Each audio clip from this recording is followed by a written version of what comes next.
The package that destroyed an HOA president's career looked completely ordinary. The notification appeared on my phone at exactly 2:17 in the afternoon. Delivered. Left at front entrance. I remember the time because my wife, Emily, and I had been waiting for that package all week. We had gotten married 3 months earlier, and even though the wedding was over, gifts from relatives and friends were still arriving. Some came from family members across the country. Others came from people who could not attend but wanted to send something meaningful. Every delivery felt like one more reminder of a day we never wanted to forget. My name is Ryan Bennett, and at that moment I thought I was dealing with nothing more than a missing package. Looking back now, that was the most expensive mistake I could have made. I arrived home around 5 o'clock that evening. The summer air was warm. Lawn sprinklers clicked rhythmically across the neighborhood. Children rode bicycles along the sidewalks. Everything looked normal. The package was nowhere to be found. At first, I assumed a delivery mistake had occurred. It happens. Drivers leave boxes at the wrong address. Neighbors accidentally collect packages. None of it seemed unusual. I checked the front porch twice, then the side entrance, then the garage. Nothing. Emily checked the tracking information again while I walked over to nearby homes, asking whether anyone had received a package by accident. Nobody had seen it. The next morning, I contacted the delivery company. The representative confirmed the package had been scanned as delivered. There was even a location verification attached to the record. According to their system, the box had reached our neighborhood exactly as intended. We never found it. 2 days later, another package disappeared. Then another. Then another. At first, each missing item seemed unrelated. A kitchen appliance from a cousin. Decorative items from friends. Gift cards mailed inside congratulatory packages. The pattern only became visible when Emily spread every missing shipment across our wedding registry spreadsheet one Saturday morning. I still remember the silence that filled the room. Sunlight streamed through the dining room windows. Coffee sat untouched on the table. The only sound came from the ceiling fan turning slowly overhead. We counted 12 missing gifts. 12. Every tracking number showed delivered. Every package disappeared after entering our community. That was when I began paying attention. The HOA office sat near the entrance to the neighborhood, a small brick building beside the clubhouse parking lot. The president was Linda Cross. Everyone knew Linda. She always seemed to know what was happening before anyone else did. She attended every meeting, enforced every rule, inserted herself into every discussion. When I mentioned the missing packages during a community event, she immediately offered an explanation. Security concerns, porch theft prevention, delivery confusion, temporary holding procedures. Her answer sounded reasonable enough that most people would have accepted it. I almost did, but something about the way she answered bothered me. It felt rehearsed, too smooth, too prepared. That night, I reviewed every tracking number again. 12 packages, 12 deliveries, 12 disappearances. As rain tapped softly against the windows and delivery notifications glowed on my computer screen, I noticed a detail that would change everything. Every package had reached the neighborhood. None had reached my front door. And for the first time, I stopped wondering where the gifts had gone. I started wondering who wanted them hidden. For the next several weeks, Emily and I tried to convince ourselves there had to be a simple explanation. Newly married couples have enough things to worry about without turning missing deliveries into a conspiracy. We focused on work. We unpacked wedding decorations still sitting in storage bins. We organized thank you cards. Life moved forward. The packages did not. Every few days, another relative would ask whether we received a gift they had sent. At first, those conversations felt awkward. Then they became uncomfortable. Eventually, they became alarming. One evening, my aunt called while Emily and I were eating dinner on the back patio. The smell of grilled vegetables still hung in the warm summer air as the sun disappeared behind the rooftops. My aunt sounded confused. She asked whether we liked the handcrafted serving set she had ordered. Neither of us had any idea what she was talking about. A week later, a friend asked about a personalized photo frame she had shipped from another state. We never received that either. Then another relative mentioned a gift basket. Another mentioned kitchen equipment. Another mentioned a decorative keepsake box. The list kept growing. Every tracking number showed the same thing. Delivered, delivered, delivered. Yet none of those items ever reached our home. By the end of the second month, Emily created a spreadsheet. It started as a simple attempt to stay organized. It quickly became evidence. Names, tracking numbers, delivery dates, package descriptions, shipping carriers. We documented everything. The pattern became impossible to ignore. Every missing item shared one thing in common. They all disappeared after entering our neighborhood. One afternoon, I decided to walk through the community and retrace the delivery routes myself. The neighborhood looked peaceful. Palm trees lined the streets. Sprinklers sprayed freshly cut grass. Golf carts rolled quietly between homes. Nothing appeared unusual. Yet every path seemed to pass one location. The HOA office. The building sat near the entrance gate beside the clubhouse parking lot. Delivery trucks frequently stopped there because the office accepted documents and community correspondence. As I watched from across the street, a package carrier entered carrying several boxes. A few minutes later, Linda Cross emerged from the front entrance. She spoke briefly with the driver before pointing toward a storage area behind the office. The interaction lasted only seconds. Most people would never think twice about it. I could not stop thinking about it. That evening, I mentioned what I saw to Emily. She looked up from her laptop and immediately reminded me of Linda's earlier explanation about security procedures. According to Linda, the HOA occasionally assisted with package issues when residents were unavailable.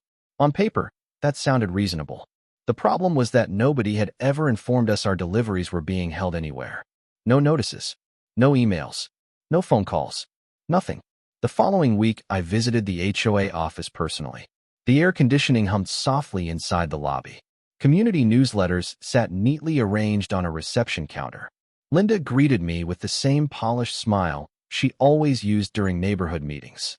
When I asked whether any packages addressed to us had been mistakenly stored there, her answer arrived almost instantly. No, not a single one. The response came too quickly, too confidently. As I walked back toward my car, I noticed a locked hallway door near the rear of the building. It was probably nothing. At least that is what I told myself. But later that night, while reviewing our spreadsheet again beneath the glow of a desk lamp, I realized something that kept me awake for hours. We were no longer looking for missing gifts. We were looking for someone who knew exactly where they were. The breakthrough came from someone who was not supposed to matter. 3 days after my visit to the HOA office, I was leaving a local coffee shop when a voice called my name from across the parking lot. It was Mark Reynolds, a former maintenance contractor who had worked for the HOA years earlier. We had spoken only a handful of times before, mostly during community events. He waved me over and asked how married life was treating us.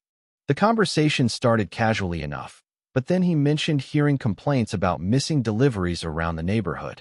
That immediately caught my attention. The afternoon sun reflected off windshields while a warm breeze carried the smell of fresh asphalt from a nearby paving project. I told him about the gifts, the tracking numbers, the packages that kept vanishing. His expression changed almost instantly. Not shock, recognition. The kind of look someone gets when a puzzle piece suddenly fits into place. He glanced around the parking lot before lowering his voice. "Does Linda still use the back storage area?" he asked. My stomach tightened. I asked what he meant. Mark explained that years earlier the HOA office had undergone renovations. During construction, a secure storage room had been added behind the main administrative area. Most residents never knew it existed because the entrance was located beyond a locked hallway. The room was originally intended for records, archived documents, and maintenance supplies. Nothing unusual, except Mark remembered that Linda insisted on controlling access herself. Nobody entered without permission. Nobody received keys except people she personally approved. The conversation lasted less than 10 minutes, but it stayed with me for days. That evening, Emily and I sat at the kitchen table reviewing everything we knew. The spreadsheet had grown larger. 18 missing gifts. 18 separate deliveries. 18 confirmations. The numbers felt impossible. We highlighted dates, locations, and carrier information. Then something new emerged. Several deliveries had arrived on days when Linda was physically present at the HOA office according to public meeting schedules and community announcements. Maybe it was coincidence. Maybe not. Either way, the pattern kept growing stronger. A week later, another package disappeared. This one was different because I happened to be home. The delivery notification appeared on my phone while I was working in my home office. According to the tracking update, the package had been delivered less than 5 minutes earlier. I immediately walked outside. The front porch was empty. The driveway was empty. The package was gone before I ever reached the door. For the first time, Frustration gave way to determination. I installed additional cameras around the property that same weekend. Nothing intrusive, just enough coverage to monitor deliveries. The following days became a routine of checking footage, comparing timestamps, and reviewing records. Then on a quiet Tuesday evening, while watching security video under the glow of my computer monitor, I noticed something strange. A delivery driver approached the house carrying a medium-sized box. Instead of placing it on the porch, he looked at a note on his device, paused, and turned away. Seconds later, he drove toward the entrance of the neighborhood, toward the HOA office. I replayed the footage 3 times, then 5 times. The rain tapped softly against the windows outside, while Emily watched beside me in complete silence. The package had never been stolen from our porch. It had never reached our porch at all. And for the first time since this nightmare began, we were no longer chasing missing gifts. We were following a trail. The next piece of the puzzle arrived from a source I never expected. It was not a delivery company, not a neighbor, not even one of the missing packages. It was a signature. 3 days after reviewing the camera footage, I contacted every shipping carrier connected to our missing gifts.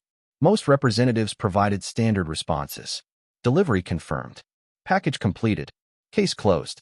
Then one supervisor agreed to help me review detailed proof of delivery records. I sat in my home office early on a Thursday morning while sunlight filtered through the blinds and painted narrow stripes across my desk. Emily sat beside me taking notes. The supervisor emailed several delivery confirmations that contained information customers do not normally request. Coordinates, timestamps, delivery notes, electronic signatures. Most looked routine until we reached one package sent by Emily's grandmother. The delivery record showed a signature. Not mine, not Emily's, not anyone authorized to receive packages for our household. It was a single name entered into the carrier's system. Linda. For several seconds, neither of us spoke. I read the record again. Then a third time. There it was. Linda's name attached to a package addressed to our home. My heart began beating faster. After months of confusion, we finally had something concrete. Not a theory, not a suspicion, a document. That afternoon, I requested records for additional shipments. The process took time. Some carriers required formal inquiries. Others required identity verification. By the following week, enough records had arrived to reveal a pattern. Several packages had been signed for by the same person, Linda. Others contained notes directing drivers to leave deliveries at an alternate location. The alternate location was always the same, the HOA office. What made the discovery even stranger was that no HOA policy authorized package redirection. I reviewed every governing document available to residents. Rules, guidelines, security procedures, architectural standards. None of them granted the HOA authority to intercept private deliveries. Yet somehow it was happening repeatedly. The more evidence we collected, the more difficult it became to dismiss. One afternoon, Emily and I parked across the street from the HOA office. The summer heat shimmered above the pavement while landscaping crews trimmed hedges around the clubhouse. Residents moved in and out of the building carrying meeting folders and community newsletters. Everything appeared ordinary. Then a delivery truck arrived. We watched carefully. The driver carried 2 medium-sized boxes toward the entrance. A few minutes later, Linda opened the door and accepted them personally. She glanced around the parking lot before disappearing back inside. Emily looked at me. Neither of us needed to say anything. We were both thinking the same thing. Why? Why would a community association president personally collect private deliveries? That question followed me for days. Late one evening, while organizing documents at the dining room table, I received an unexpected email from Mark Reynolds. Attached was an old maintenance floor plan from the HOA renovation project years earlier. The drawing showed the office layout in surprising detail. Reception area, conference room, administrative offices, and behind a locked hallway, exactly where Mark remembered, a storage room, larger than I expected, windowless, accessible through a single secured door. I stared at the blueprint while the hum of the refrigerator echoed faintly through the house. Emily leaned over my shoulder. Neither of us spoke for several moments. We had tracking records, signatures, camera footage, delivery redirects. Now we had proof that a hidden storage area existed behind the office. For the first time, I stopped asking whether the gifts were being held somewhere. I became convinced I knew exactly where they were. The evidence was finally pointing in one direction. The problem was proving it. Suspicion is not proof. A tracking number is not proof. Even a signature only tells part of the story. If I wanted answers, I needed something undeniable. The opportunity arrived on a humid Wednesday afternoon. Dark clouds hung low over the neighborhood, while distant thunder rolled beyond the tree line. I had just finished a conference call when my phone buzzed with a message from Mark Reynolds. It contained only 8 words. You should visit the clubhouse after 6. Nothing else. No explanation. No details. By 6:15, Emily and I were sitting in my truck across from the HOA office.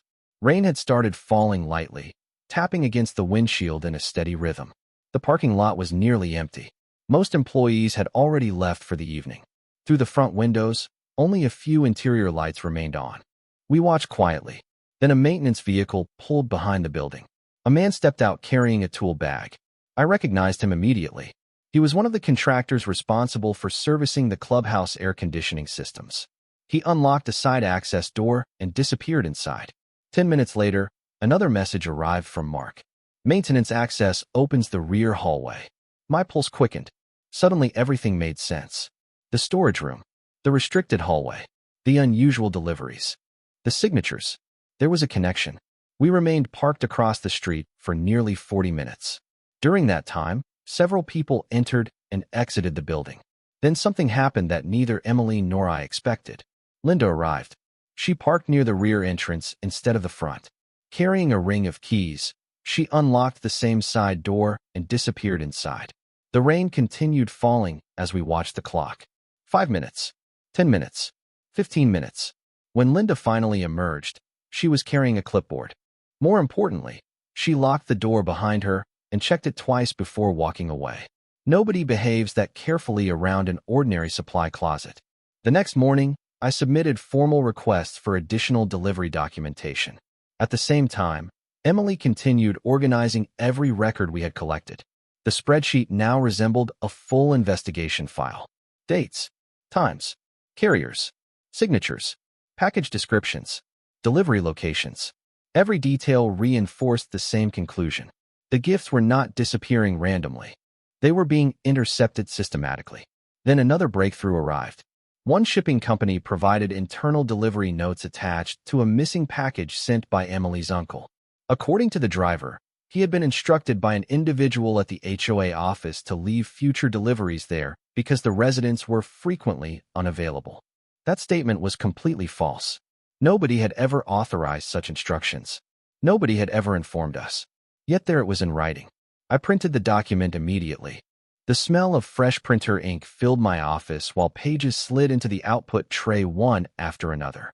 Emily read each page carefully. Neither of us spoke for several minutes. We no longer had isolated incidents. We had a pattern, a deliberate pattern. That evening, while reviewing everything one final time, I noticed a detail hidden inside several delivery logs. Specific package descriptions matched gifts listed on our wedding registry. The exact items relatives had told us they purchased months earlier. The realization sent a chill through me. These were not anonymous shipments. Someone knew exactly which deliveries belonged to us. Outside, rainwater dripped steadily from the roof, while darkness settled across the neighborhood. I looked toward the distant lights of the HOA office and understood something for the first time. The missing gifts had never been lost. They had been collected. And somewhere behind that locked hallway door, I was beginning to believe an entire room full of answers was waiting. The room existed. The question was what was inside it.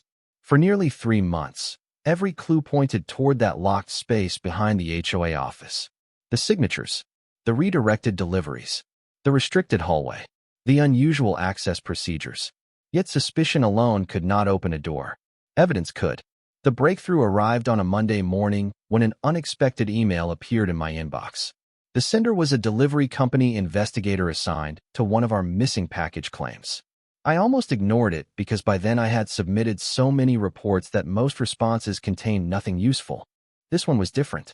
Attached was a detailed driver statement connected to multiple deliveries made within our neighborhood. I opened the document while sunlight poured through my office windows and illuminated stacks of records covering nearly every surface of the room. The driver described a recurring instruction given over several months. Packages addressed to certain residents were occasionally redirected to the HOA office for what was described as temporary verification. The statement included dates, names, and most importantly, references to storage locations inside the building. My heart immediately started racing. Emily read the document beside me. Neither of us said a word for several seconds. Then she pointed to one line near the bottom. Storage room behind administration corridor. It was the same room Mark described. The same room shown on the renovation plans. The same room connected to the restricted hallway. Later that afternoon, another piece of information arrived from a completely different source. One of the HOA administrative assistants had recently resigned and moved out of the community. Through a mutual acquaintance, she agreed to answer a few questions. She was careful about what she shared, but one detail stood out immediately. She confirmed that Linda frequently stored deliveries in a locked rear room and personally controlled access. The assistant claimed she never questioned it because Linda always described the process as a security measure. But when Emily asked whether residents were notified, the answer was simple. No, never. That evening, I drove past the clubhouse just before sunset. Orange light reflected across the windows while palm trees swayed gently in the warm breeze. Families walked dogs along the sidewalks. Golf carts rolled quietly through the neighborhood. Everything looked peaceful, yet I could not stop thinking about that hidden room. Somewhere inside the building sat answers that had been concealed for months. 2 days later, the situation finally changed. A routine property insurance inspection brought outside personnel into the HOA office. The inspection required access to multiple areas of the building, including storage spaces. Through channels I still cannot fully explain, photographs from the inspection eventually reached someone reviewing our package complaints. By that evening, those photographs reached me. I opened the files on my computer and immediately felt my stomach drop. Shelves, stacks of boxes, shipping labels, dozens of packages. The room was larger than I expected, larger than anyone expected. Several boxes displayed delivery dates stretching back months. Others carried labels from national shipping carriers. One image showed an entire shelf dedicated to resident deliveries. Emily moved closer to the monitor. The glow from the screen reflected across her face as she stared at the photographs in disbelief. Then she spotted something neither of us expected. A box with our address. The image was slightly blurred, but the label was unmistakable. Our street, our house number, our names. 3 months of uncertainty vanished in an instant. The gifts were not lost. They were not stolen by strangers. They were not victims of delivery mistakes. They had been sitting inside that room all along. And as I continued scrolling through the photographs, I realized something even more disturbing. Ours were not the only packages being held there. Finding the room should have felt like victory. Instead, it felt like the beginning of something much bigger. The photographs answered one question and created 10 more. Why were the packages being stored? How many residents were affected? Who authorized it? Most importantly, how had this continued for months without anyone stopping it? The following morning, Emily and I spread every document across our dining room table. Sunlight poured through the windows while coffee cooled untouched beside stacks of delivery records. The photographs sat in the center of everything. Every time I looked at them, my attention returned to the same detail.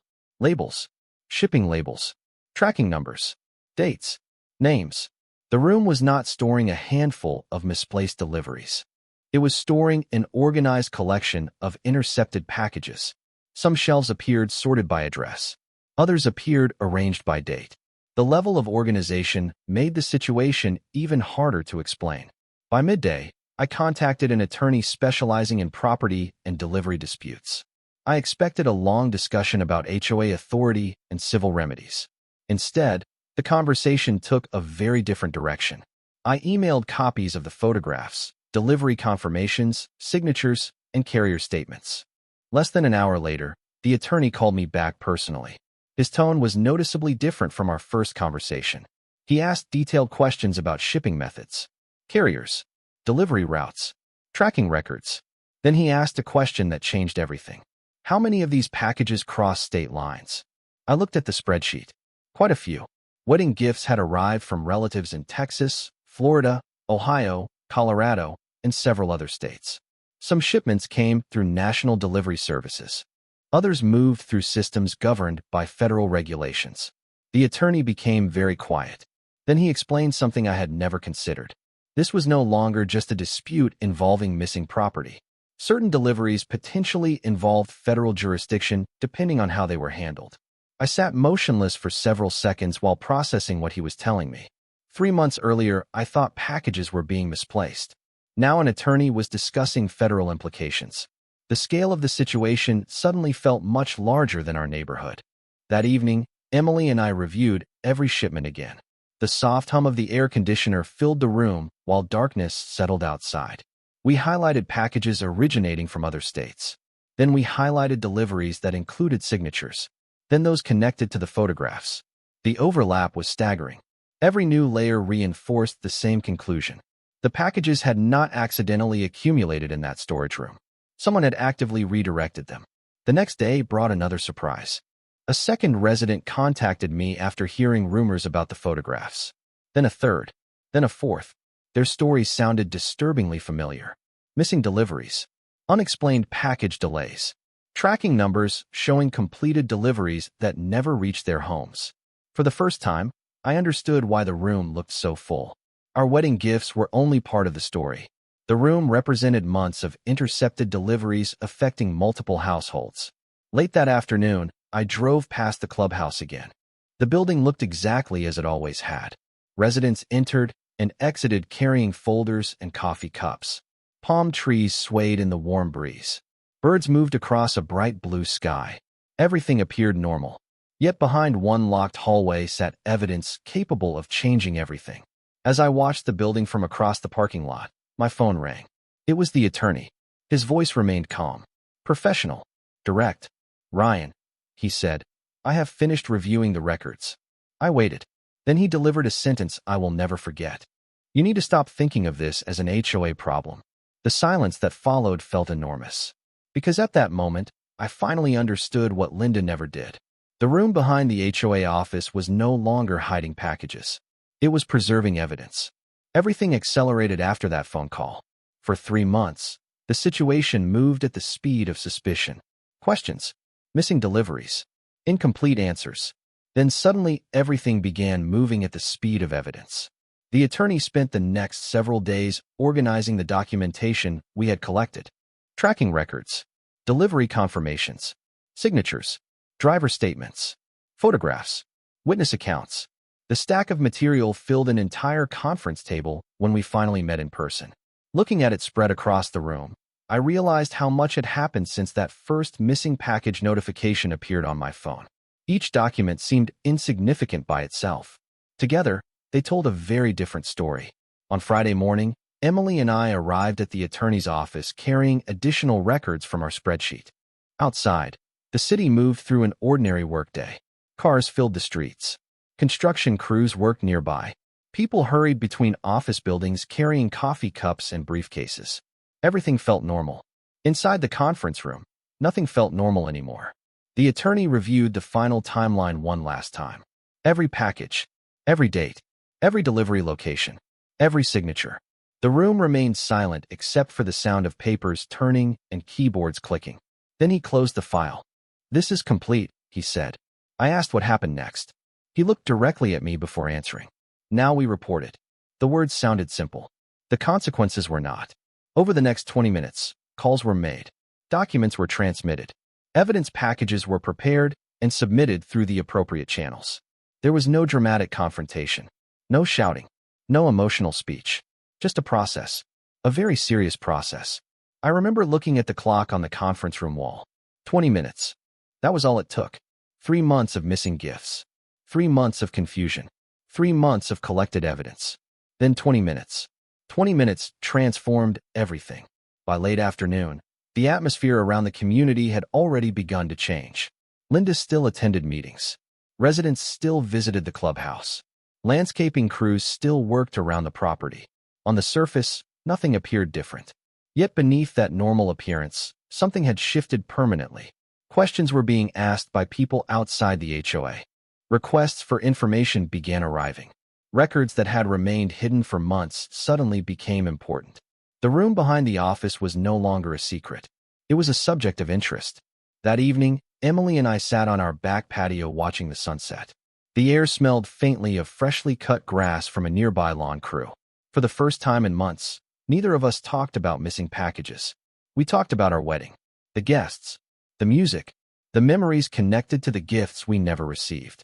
It felt strangely emotional, because somewhere along the way, the investigation had overshadowed the reason those packages mattered in the first place. They were reminders of people who cared about us. Family members, friends, grandparents, cousins. The gifts represented something larger than property.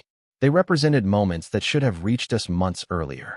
My phone rang shortly before sunset disappeared completely. It was the attorney. His voice remained calm, but there was a noticeable sense of momentum behind every word. Additional information had already begun surfacing. More residents were coming forward. More delivery records were being reviewed. More questions were being asked. The room behind the HOA office was turning into exactly what he predicted. Evidence. After the call ended, I looked across the neighborhood as porch lights flickered on one by one. Everything appeared peaceful, yet I knew something Linda did not. For months, she controlled the flow of information. For months, she controlled access. For months, she controlled the narrative. But once evidence enters the system, control changes hands. And 20 minutes earlier, that process had officially begun. 3 months after the first package disappeared, the last box finally came home. I still remember the morning it happened. The sky was clear. Sunlight reflected off the neighborhood ponds. Birds moved between palm trees lining the streets. Everything looked exactly the same as it had the day this story began. Yet nothing was the same. The weeks following the evidence submission changed the community permanently. Additional records surfaced. More residents reported similar experiences. Delivery documentation was reviewed. Questions multiplied faster than answers. The room behind the HOA office became impossible to ignore. Eventually, access to the storage area was formally documented and inventory reviews began. What investigators found matched the photographs almost exactly. Shelves filled with deliveries. Boxes organized by address. Packages that should have reached homeowners months earlier. Some residents recovered items they had already given up on. Others finally learned why tracking numbers never matched reality. For Emily and me, the experience felt surreal. One afternoon, we received notification that several recovered packages would be returned. I drove to collect them personally. As I carried the boxes into our house, I noticed familiar handwriting on shipping labels. Family members, friends, relatives who believed their gifts had arrived long ago. Emily stood in the kitchen staring at the growing stack on the table. For a moment, neither of us opened anything. We simply looked at them. 3 months of missing memories sitting right in front of us. One by one, we unpacked the contents. A serving set from my aunt. A personalized photo frame from friends in another state. Decorative keepsakes. Kitchen items. Handwritten cards. Every package represented a moment that had been delayed but not erased. Then we found the first gift that ever disappeared. The package that started everything. It sat near the bottom of the stack, slightly worn from months in storage but otherwise untouched. Emily smiled the moment she recognized the sender's name. I felt something similar. Relief. Not because of the item itself, but because the journey was finally over. Meanwhile, the consequences continued moving through official channels. Linda was no longer the untouchable authority figure many residents once viewed her as. The confidence that defined every community meeting had vanished. Decisions were scrutinized. Procedures changed. Oversight increased. Most importantly, the assumption that HOA authority existed without limits disappeared completely.